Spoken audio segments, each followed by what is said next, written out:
Okey, Assalamualaikum. Salam sejahtera, salam GBN, salam Malaysia, salam kuasa ketiga.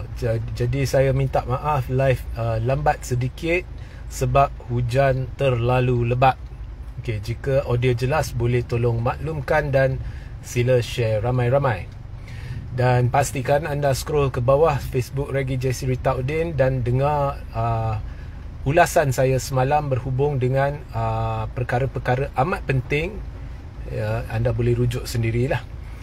Jadi hari ini saya hendak mengulas berkenaan dengan terbongkarnya bahawa Datuk Seri Anwar Ibrahim selaku Perdana Menteri tidak pernah diugut.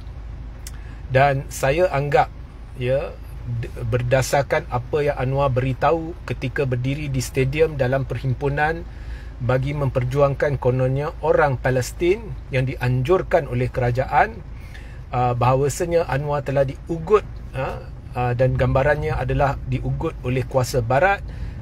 Ini adalah penipuan.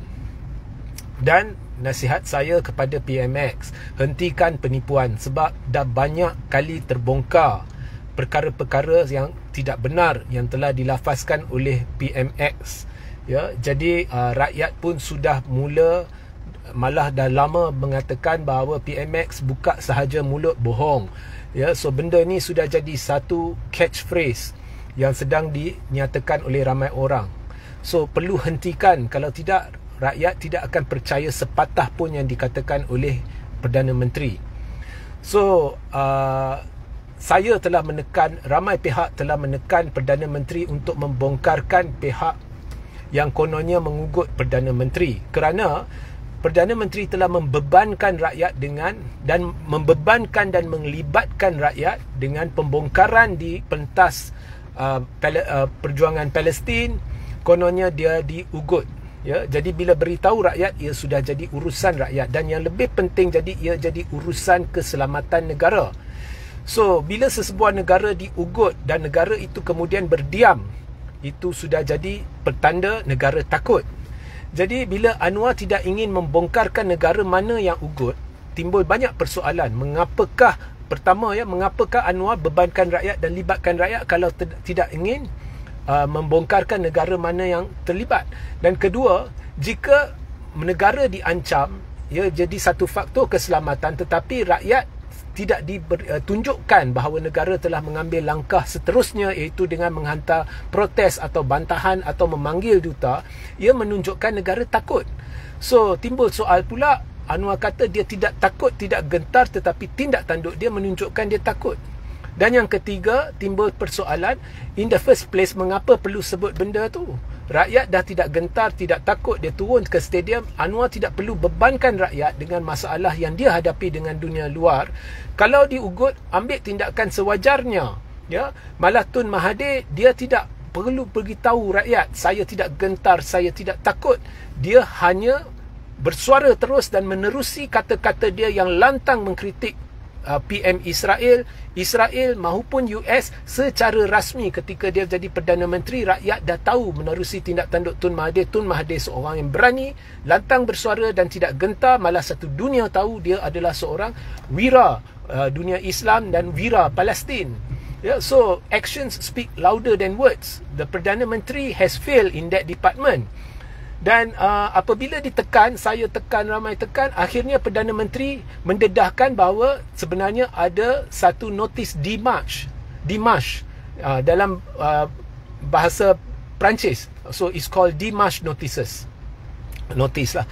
Dan menurut Perdana Menteri, dia telah terima dimarche notices daripada, tak silap saya, Amerika ke entah negara mana dari barat. I think Amerika, antara 13 Oktober hingga 30 Oktober. Jadi terima 3 notis dimarche.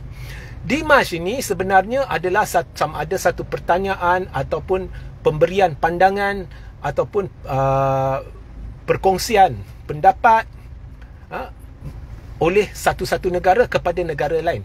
Itu adalah sekadar, malah contohnya Amerika nak beritahu kepada Malaysia apakah pendirian Amerika berhubung dengan kata-kata Anwar Ibrahim atau pendirian Malaysia, ataupun dia bertanya apakah pendirian sebenar Malaysia, mengapa Malaysia mengambil pendekatan ini. Ini bukan ugutan. Jadi rakyat Malaysia pada hemat saya telah ditipu. So you got to stop this. Ya, awak tidak diugut. Ya, dan tindak tanduk anda menunjukkan bahawa anda takut hendak menyelar Israel atau US secara rasmi. Kerana kita tidak mahu PM pergi ke stadium dan cerita berkenaan dengan ini, berkenaan dengan itu. Kononnya nak perjuang Palestin, tetapi anda tidak boleh sebagai PM dan menerusi pejabat anda, iaitu pejabat Perdana Menteri, mengeluarkan kenyataan rasmi ataupun membuat perutusan rasmi menyelar Israel, menyelar PM Israel dan menyelar US kerana membantu Israel. Ya, so semua tindak tanduk menunjukkan PM takut, dan yang paling mengecewakan ialah dakwaan ugut itu palsu, melainkan ada dakwaan ugut lain yang PM masih belum beritahu. Sebab berdasarkan kenyataan PM terkini, dia cerita berkenaan dengan demarch daripada US. Kemudian dia berkata dia dah jelaskan pada perhimpunan. Maksudnya bila dia sebut ugutan tu, dia rujuk kepada demarch tu. Demarch is not an ugutan. Ia boleh jadi notis pertanyaan.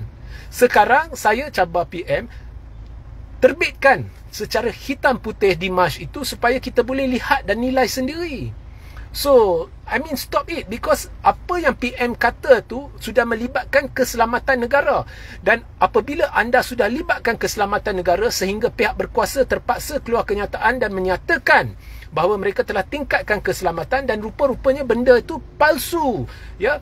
Jadi anda telah membuang masa pasukan keselamatan dan anda telah menyebabkan isu keselamatan negara diporak-perandakan. Jadi adakah tindakan akan diambil terhadap PMX? Adakah pihak berkuasa akan ambil tindakan terhadap PMX? So that is another question. Of course kita tahu pihak berkuasa tidak akan ambil tindakan terhadap PMX. So berhenti melakukan perkara ni. Jika anda hendak menjadi PM yang betul-betul diterima rakyat, the first thing you have to do is stop lying. Ya, sebab pergi mana-mana, walaupun penyokong Pakatan Harapan, dia kata dia tahu PMS yang saya kenal lah, dia tahu PMS ni kuat bohong. So bukan saya yang kata, pergi media sosial semua yang kata. Dan isu ugutan ni, ini bagi saya tamparan kepada kerajaan sendiri oleh PM kerajaan itu sendiri.